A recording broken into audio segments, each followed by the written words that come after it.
কোলে তুলে নিয়ে চুমা দিতে শুরু করে দিল। রাস্তা দিয়ে হেঁটে হেঁটে চলে যাচ্ছে। ইউসুফের সুমন বলে ভাইটাও ইহুদের কাছ থেকে বলে, বড় ভাই আমাকে দিয়ে দাও। এইভাবে বাবা এক না দুই না ইউসুফের 10টা ভাই, পর পর বাপজি এক এক ভাই বাপজি ইউসুফকে কেড়ে নিয়ে তারা চুমা দেয়। ইয়াকুব নবী আলাইহিস সালাম দরজা থেকে তাকে দেখলেন, আমার ছেলেরাও ইউসুফকে যেভাবে চুমা দিতে দিতে নিয়ে যাচ্ছে জঙ্গলে মাঠের দিকে, আমার মনে হয় জঙ্গলের 100টা বাঘ এসে কেড়ে নিতে পারবে না। ইউসুফ নবী আলাইহিস সালামকে একেবারে বাবা জঙ্গলে নিয়ে যখন তারা প্রবেশ করল, হযরত ইউসুফের ভাইরা পেছন দিকে তাকে দেখে নিজের আব্বাকে আর দেখতে পাওয়া যায় না। ইয়াকুব নবী আলাইহিস সালাম তিনিও দেখতে পান না, চোখের আড়াল হয়ে গেল। ইউসুফের ভাইরা ইউসুফের পা দুখানা ধরে বাপজি টান মেরে জমিনে ছড়ে ফেলে দিল। ইউসুফ বাচ্চা ছেলে দাঁড়াস করে মাটিতে পড়ে গেলেন। ইউসুফের বাপজি মুখটা ফেটে বাপজি রক্ত বেরোতে শুরু হয়ে গেল। ইউসুফের কপালটা ফেটে গেল, ইউসুফের পায়ে লাগলো। ইউসুফ নবী আলাইহিস সালাম চিৎকার করে বলেছিল, ওগো আমার ভাইরা, হঠাৎ করে কেন তোমরা আমাকে ঘাট থেকে কেন তোমরা জমিনে ছুড়ে ফেলে দিলে বলো। ইউসুফ নবী আলাইহিস সালাম বাপজি চিৎকার করে কান্না শুরু করে দিলেন। ইউসুফের ভাইরাও কেউ বাপজি পেছন দিকে ঘুরে তাকালো না, সবাই মিলে 10টা ভাই তারা ইউসুফকে টানো মেরে ছুড়ে ফেলে দিয়াও আরো তারা গভীর জঙ্গলে তারা প্রবেশ করল। হযরত ইউসুফ বাপজি দৌড়ে তাদের সাথ ধরতে পারলো না। ওই জায়গায় গাছের গুড়িতে ফাঁকা জায়গা, ইউসুফ নবী বাপজি দাঁড়িয়ে গেলেন। ইউসুফ মনে মনে ভাবলেন, আমার ভাইয়েরাও জঙ্গল থেকে ফিরে আসার পথে আমাকে নিয়ে যাবে। ইউসুফের ভাইয়েরা কেন ইউসুফকে মারলো ইউসুফ তো জানতে পারলো না।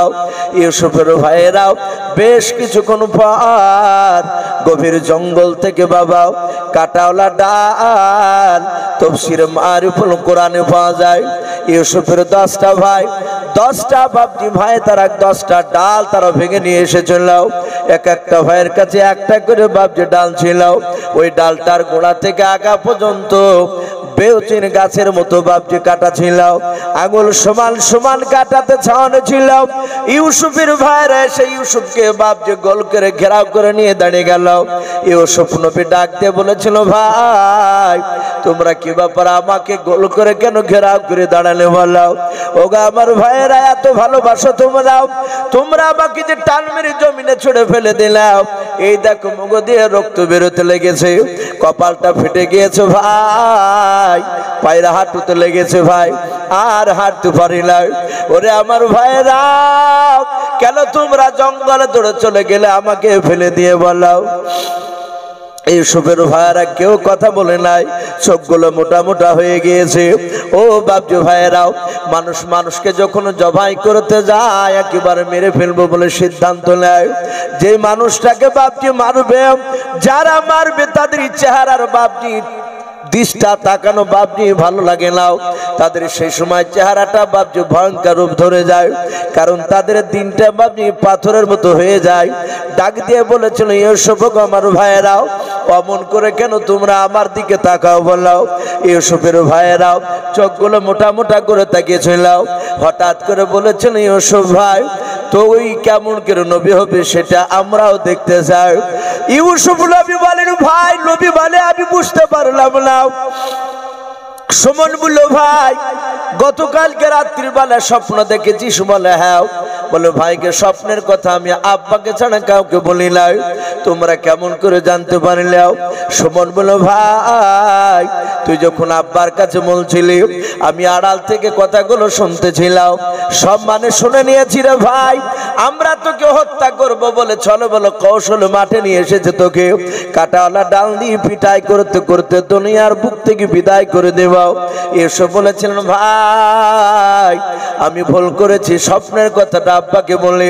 ওগো আমার ভাইয়েরা তোমরা আমাকে আব্বার কাছে নিয়ে চলো, আমি আব্বাকে গিয়ে বলবো, আব্বা যাও আপনি আমার নামটা যেন আল্লাহ কেটে দেয়, আপনি দোয়া করেন তোমাদের 10টা ভাইয়ের মধ্যে যে কোনো একটা ভাইকে যেন আল্লাহ করে দেয়, সেই দোয়া করতে বলবো আব্বাকে। ইউসুফের ভাইয়েরা শুনলো না, সুমন বিলা ভাইটি বাপজি দৌড়ে গিয়ে ইউসুফের বাপজি পায়ে ডালটা মেরে দিল আর একটা ভাই বাপজি ইউসুফের মুখের উপর কাটাল ডালটা সপাং করে মেরে দিল কাটাগুলো বাপজি দেহতে বাপজি নাকে মুখে ঢুকতে লাগলো ইউসুফের বাপজি চামড়া ফুটো হয়ে রক্ত বেরোতে লাগে ইউসুফের 9টা ভাই ইহুদ বলে বাপজি বড় ভাইটা ছিল ওই ভাইটা কাটাওয়ালা ডাল নিয়ে দাঁড়িয়েছিল তিনি তো মারেন নাই তাফসীরে লেখা আছে ইউসুফের বড় ভাই ইহুদ বাদ দিয়ে 9টা ভাই ইউসুফের ভাইয়েরা কাটাওয়ালা ডাল দিয়ে বাপজি তারা ধারাবাহিক ভাবে মারতে শুরু করে দিল রে বাবা ইউসুফ নবী আলাইহিস সালাম একবার তার ভাইদের পা দুখানা জুড়ে ধরে আর বলে ওগো আমার ভাইরা আমি তোমাদের কোনো অন্যায় করি না গো ভাই শুধু একটাই অপরাধ স্বপ্নের কথাটা বলাও ওগো আমার ভাইরা আর মেরোলা আমি সহ্য করতে পারি নাই ইউসুফের ভাইদের দিলে বাপজি রহম হলো না পা যখন ধরতে যায় ইউসুফের অন্য ভাইয়েরাও পায়ের ঝাটকা মেরে বাপজি ইউসুফকে আবার ফেলে দেয় ইউসুফ নবী দেখলেন বড় ভাই মারে নাই ইউসুফ নবী হামা গুড়ে দিতে বাবা বড় ভাই আমাদের পা দুখানা ধরে বলেছিল ওগো বড় ভাই তোমার ভাইয়েরা আমাকে নির্মম ভাবে মারতেছে শুনে নাও আমি এই মার সহ্য করতে পারি নাই ভাই দেখো আমার দেহ থেকে রক্ত বেরোতেছে এমনকি জায়গাটা পর্যন্ত লাল হতে লেগেছে ওগো আমার ভাইয়েরা আমি তোমাদের ছোট ভাই ইউসুফ তোমরা আমাকে এত ভালোবাসতে আর আজকে তোমরা এইভাবে মারছো ভাই তুমি বড় ভাই তুমি তো মারো নাই আমার মনে হয় তুমি বারণ করলে তোমার কথাগুলো শুনবে ইউসুফ নবীর বড় ভাই উনি বাপজি মনে মনে চিন্তা করো না হারে আমার ছোট ভাই ইউসুফ তো কোনো অন্যায় করে নাই অন্যায় করেছে আমরা শুধু পদ নেওয়ার জন্য আমরা যেন নবী হব বলে আমার ছোট ভাই ইউসুফকে আমরা চক্রান্ত করে নিয়ে এসে আমরা অন্যায় করে মারতেছি হযরত ইয়াকুব মনে মনে চিন্তা করলাম আমরা তো যে কোনো সাধারণ লোকের সন্তান নয় আমরা একজন বিখ্যাত নবীর বেটা আমার আব্বা বলেছেন কোন মানুষকে অন্যায় করে যদি হত্যা করা হয় যারা হত্যা করবে তারা মৃত্যুর উপর ভাবছে তারা সকলেই ভাবছে জাহান্নামে চলে যাবে আর যে ব্যক্তিকে বিনা দোষে ভাবছে হত্যা করবে ওই ব্যক্তি ভাবছে মৃত্যুর পর নিশ্চয় আল্লাহ তার গুনাহও যদি হয়ে থাকে আল্লাহ ক্ষমা করে দিয়ে হয়তো ভাবছি মুসলিম হলে আল্লাহর উপর ঈমান থাকলে ওই ব্যক্তিকে আল্লাহ জান্নাত দিয়ে দেবে হযরত ইউসুফের ভাইয়েরা ডাক দিয়ে বলেছিল ভাইয়েরা আমরা ইউসুফ ভাইকে যদি হত্যা করে দিই তাহলে আমরা সকলে হত্যাকারী হয়ে যাব আমরা মৃত্যুর পর জাহান্নামে চলে যাব ওগো আমার ভাইয়েরা আমাদের একটাই উদ্দেশ্য ইউসুফ ভাইকে আমার আব্বার কাছ থেকে চোখের আড়াল করা এটাই তো এর বাড়িতে কিছু নেই বলে ভাই ওটাই থেকে না মেরে ফেলে তো আড়াল করা যাচ্ছে না হযরত ইউসুফের ভাইরা ডাক দিয়ে বলেছিল ক্বালা কাইলুম মিনহুম লা তাকতুল ইউসুফা ওয়ালকুহু ফি গায়াবাতিল জুব্বি ইয়ালতাকিতুহু বাযু সাইয়ারাতি ইন কুনতুম ফাইলিন ইউসুফের বড় ভাই ডাক দিয়ে বলেছিল আমার ছোট ভাইরা শুনে নাও আমার ছোট ভাই ইউসুফকে লা তাকতুল ইউসুফা ইউসুফকে জবাই করব না ওয়ালকুহু ফি গায়াবাতিল জুব্বি ওগো আমার ভাইরা জঙ্গলে দেখো কোনো ইদারা দেখতে পাওয়া যায় কিনা আরবিতে বাপজি ইদারাকে কুয়াকে বাপজি জুব্বুন বলা হয় হযরত ইউসুফের বড় ভাই ইয়াহুদ তিনি বলেন ওয়ালকুহু ফি গায়াবাতিল জুব্বি যদি আমরা ইদারা দেখতে পাই ইউসুফকে আমরা ইদারায় ফেলে দেব ইয়ালতাকিতুহু বাযু সাইয়ারাতি কুনতুম ফাইলিন ওগো আমার ভাইরা যদি ইউসুফকে ইদারায় ফেলে দেওয়া হয় ইউসুফকে ইদারায় ফেলে দিলাম যেই ইদারায় ফেলবো ইদারায় যদি পানি থাকে পানি থাকলে এসব পানি খেয়ে খেয়ে মারা যাবে আর যদি পানি না থাকে ওই ইদারায় সাপ বিচ্ছু থাকবে এসবকে দংশন করে দেবে ওরে আমার ভাইরা শুনে নাও সাপ বিচ্ছু যদি না থাকে ইউসুফ ওই ইদারায় পড়ে থাকবে আমরা উঠাবো না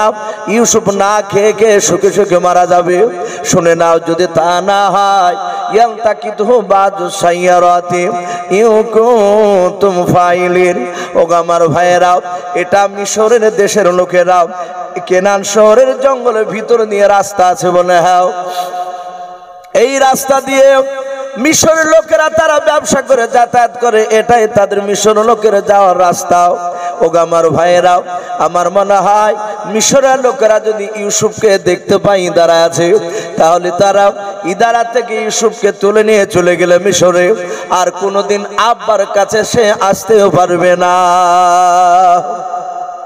আর আব্বাজান বলেছিল ইউসুফকে নেকড়ে বাঘে খেয়ে নেবে।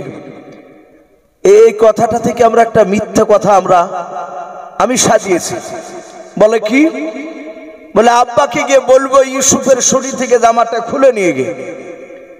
আমাদের কাছে প্রায় 200-র উপরে দুম্বার ছাগল রয়েছে।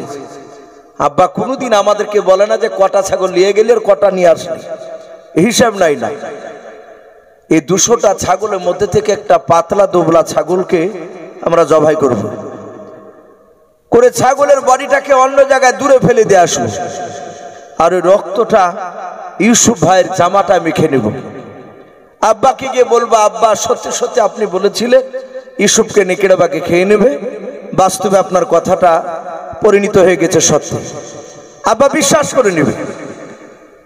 এরা বলল কথা তো লিগ্যাল যুক্তিসঙ্গত, কথা তো খারাপ বলনি। সাথে হাতে বাপজি ইউসুফকে মায়ের বন্ধ করে তার শরীর থেকে জামাটা খুলে নিল। খুলে নিয়ে ইউসুফ পালিয়ে যাবে বলে তাদের কাছে দড়ি ছিল, দড়ি দিয়ে ইউসুফের মাজায় বেঁধে ফেললো। ইউসুফ বলছে ভাই তোমরা আমার জামা খুলে নিলে, আবার তোমরা এভাবে মাজায় দড়ি বাঁধছো গেল? ভাই কাঁটাওয়ালা ডাল দিয়ে আমাকে মেরেছো, গোটা গায়ে কাঁটা ভুগে আছে, আমাকে বেরো নাও। ইউসুফের নুরানি বদন দিয়ে রক্ত বেরোচ্ছে। ইউসুফকে বাপজি জোর করে ধরে নিয়ে গিয়ে রাস্তার ধারে একটা ইদারা দেখতে পেল। ওই ইদারা ইউসুফকে বাপজি ফেলে দিল। ইউসুফ বলছো না গো ভাই, আমার আব্বা আমাকে একটি বেলা না দেখলে থাকতে পারে না, আমার আব্বা কাঁদবে, আমাকে নিয়ে চলো। ইউসুফের ভাইয়েরা উপর থেকে উত্তর দিল ভাই কি তুই একা আছিস নাকি আব্বার বেটা? আমরা তো অনেকগুলো বেটা আছে, তুই মরে গেলে আমার আব্বা জান তোর কথা মুঠি খোঁজ নেবে না, জিজ্ঞাসা করবে না। ইউসুফ কাঁদতে লাগলেন। ওরা জামাটা রক্ত মেখে নিয়ে বাপজি ওরা এশার সময় বাড়িতে ঢুকছে।